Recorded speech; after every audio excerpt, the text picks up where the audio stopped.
नमस्कार दोस्तों, स्वागत है आप सभी का हमारे YouTube चैनल पर। दोस्तों, आज की वीडियो में हम भारतीय नागरिकता से संबंधित प्रावधानों के बारे में अध्ययन करने वाले हैं। तो चलिए दोस्तों, आज का वीडियो हम प्रारंभ करते हैं। किसी अन्य आधुनिक राज्य के समान ही भारत में भी दो तरह के लोग होते हैं। पहले भारतीय नागरिक तथा दूसरे विदेशी। भारतीय नागरिक राज्य के पूर्ण सदस्य होते हैं और उनकी इस पर पूर्ण निष्ठा भी होती है। इन्हें सभी सिविल और राजनीतिक अधिकार प्राप्त होते हैं। और दूसरी ओर देखा जाए तो विदेशी किसी अन्य राज्य के नागरिक होते हैं, इसलिए इन्हें सभी नागरिक एवं राजनीतिक अधिकार प्राप्त नहीं होते हैं। विदेशी नागरिकों की भी दो श्रेणियां होती हैं, एक विदेशी मित्र एवं दूसरा विदेशी शत्रु। विदेशी मित्र वे होते हैं जिनके भारत के साथ सकारात्मक संबंध होते हैं, वहीं विदेशी शत्रु वे व्यक्ति होते हैं जिनके साथ भारत का युद्ध चल रहा हो या जिनके साथ भारत के संबंध जिन देशों के साथ भारत के संबंध उतने अच्छे नहीं होते, जैसे पाकिस्तान कह सकते हैं, चाइना कह सकते हैं। इस वजह से इसलिए इनके नागरिकों को यहाँ कम अधिकार भी प्राप्त होता है तथा वे गिरफ्तारी और नजरबंदी के विरुद्ध सुरक्षित भी नहीं होते।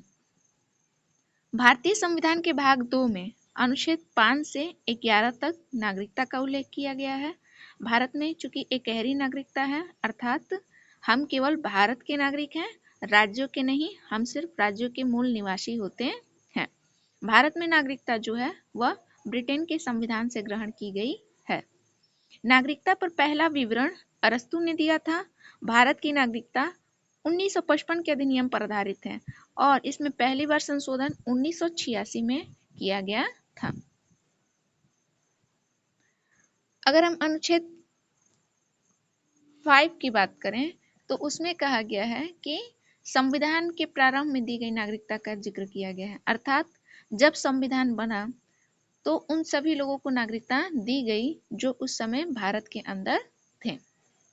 आर्टिकल 6 जो है वह पाकिस्तान से जो भारत आए लोग थे उनकी नागरिकता की बात करता है, किंतु यदि वह संविधान बनने के बाद आएंगे तो ऐसा नागरिकता नहीं मिलेगी। उस समय ऐसा रूल किया गया था, परंतु 19 जुलाई 1948 को जो परमिट रूल लागू हुआ उसके पश्चात यह प्रावधान को हटाया गया और आर्टिकल 7 में इसके बारे में जिक्र किया गया कि स्वतंत्रता के बाद भारत से पाकिस्तान चले गए ऐसे व्यक्ति जो संविधान बनने से पहले लौट आए तो उन्हें नागरिकता दे दी जाएगी। आर्टिकल 8 जो है वह कहता है कि विदेशी भ्रमण एवं नौकरी करने पर भारत की नागरिकता समाप्त नहीं होगी, यानी कि जो एनआरआई व्यक्ति होते हैं जो शिक्षा के उद्देश्य से या नौकरी के उद्देश्य से विदेशों में जाते हैं, ऐसे लोगों की नागरिकता भारत की जो नागरिकता है वह समाप्त नहीं होगी। आर्टिकल 8 जो है इसका प्रबंध करता है। आर्टिकल 9 जो है वह यह प्रबंध करता है कि विदेशी नागरिकता लेने पर भारत की नागरिकता समाप्त कर दी जाएगी। चूंकि भारत में एकहरी नागरिकता का प्रावधान है, अतः यहाँ पे सिर्फ व्यक्ति जो होंगे भारत के नागरिक होंगे, विदेशों के नागरिक नहीं होंगे। ऐसा अगर कोई व्यक्ति विदेशी नागरिकता ग्रहण करता है तो भारत की नागरिकता उसकी समाप्त कर दी जाएगी। आर्टिकल 10 कहता है कि भारतीयों की नागरिकता बनी रहेगी तब तक जब तक कि वह कोई देश विरोधी कार्य नहीं करते। आर्टिकल 11 जो है वह कहता है कि नागरिकता संबंधी जो कानून होगा वह हमारा संसद बनाएगा और यह जिम्मेदारी जो है वह गृह मंत्रालय को दी गई है। अब आते हैं नागरिकता प्राप्त करने की विधियां। नागरिकता प्राप्त करने की 5 विधियां हैं। पहला है जन्म के आधार पर, दूसरा है वंश के आधार पर, तीसरा पंजीकरण के द्वारा, चौथा देशीकरण और पांचवा अर्जित भूमि। जन्म के आधार पर कहा जाए तो भारत में जो जन्म लेने वाले सभी बच्चों को नागरिकता दी जाएगी जिनके माता पिता भारत के नागरिक हों। वंश के आधार पर विदेश में जन्म लेने वाले बच्चों को भी नागरिकता प्रदान कर दी जाएगी यदि उसके माता पिता या दोनों में से कोई भी एक व्यक्ति भारत के नागरिक हो, यानी कि या तो उसके माता या पिता जो है वह भारत के नागरिक हैं तो उस बच्चे को भी भारतीय नागरिकता प्रदान कर दी जाएगी। अब आते हैं अगली विधि पंजीकरण की है। इस विधि द्वारा नागरिकता प्राप्त करने के लिए व्यक्ति को 7 साल लगातार भारत में रहना होगा। इस विधि द्वारा जो है राष्ट्रमंडल देशों को नागरिकता दी जाती है। अगली विधि है देशीकरण के द्वारा। वैसे व्यक्ति जो भारत की किसी एक भाषा को जानता हो या भारत के प्रति सकारात्मक सोच रखता हो, वैज्ञानिक या कला में विज्ञान या कला में निपुण हो, साथ ही लगातार भारत में 10 साल तक रह रहा हो, तो उसे देशीकरण की विधि के द्वारा नागरिकता प्रदान की जा सकती है। अगली विधि है अर्जित भूमि।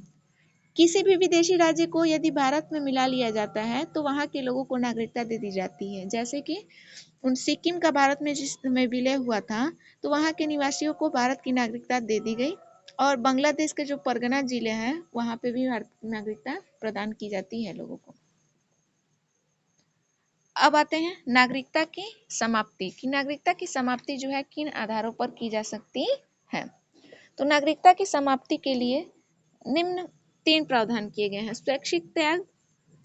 स्वैच्छिक त्याग का तात्पर्य यह है कि यदि कोई व्यक्ति स्वेच्छा से भारतीय नागरिकता का त्याग करता है तो उसकी भारतीय नागरिकता समाप्त हो जाएगी। अगला है बर्खास्तगी के द्वारा। यदि कोई भारतीय नागरिक स्वेच्छा से किसी अन्य देश की नागरिकता को ग्रहण कर ले तो उसकी भारतीय नागरिकता जो होगी वह स्वयं ही बर्खास्त हो जाएगी, यानी स्वयं ही समाप्त हो जाएगी है। अगला है वंचित करने के द्वारा। केंद्र सरकार द्वारा भारतीय नागरिकों को आवश्यक रूप से बर्खास्त करना होगा यदि नागरिकता जो है वह किसी व्यक्ति की नागरिकता फर्जी तरीके से ली गई है तो केंद्र सरकार जो है उसकी नागरिकता को समाप्त कर सकती है। इसके अलावा यदि नागरिक ने संविधान के प्रति अनादर जताया हो तभी भी उस व्यक्ति की नागरिकता समाप्त हो जाएगी। और यदि नागरिक ने युद्ध के दौरान शत्रु देशों के साथ गैर कानूनी रूप से संबंध स्थापित किए हो या उसे कोई राष्ट्र विरोधी सूचना दी हो तो उस व्यक्ति की भी नागरिकता समाप्त की जा सकती है। पंजीकरण या प्राकृतिक नागरिकता के 5 वर्ष के दौरान नागरिक को किसी भी देश में 2 वर्ष की कैद हुई हो तभी भी नागरिकता से उसे वंचित किया जा सकता है।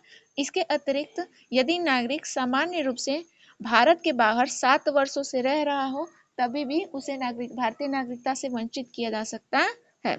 तो दोस्तों, नागरिकता से संबंधित जो प्रमुख प्रावधान थे और किन परिस्थितियों में नागरिकता की समाप्ति होती है, इन सब के बारे में हमने अच्छे से पढ़ लिया है। दोस्तों, अगर आपको मेरी वीडियो अच्छी लगे तो मेरी वीडियो को लाइक करना और मेरे चैनल को सब्सक्राइब करें तथा अपने दोस्तों के साथ शेयर करना ना भूलें। थैंक यू दोस्तों।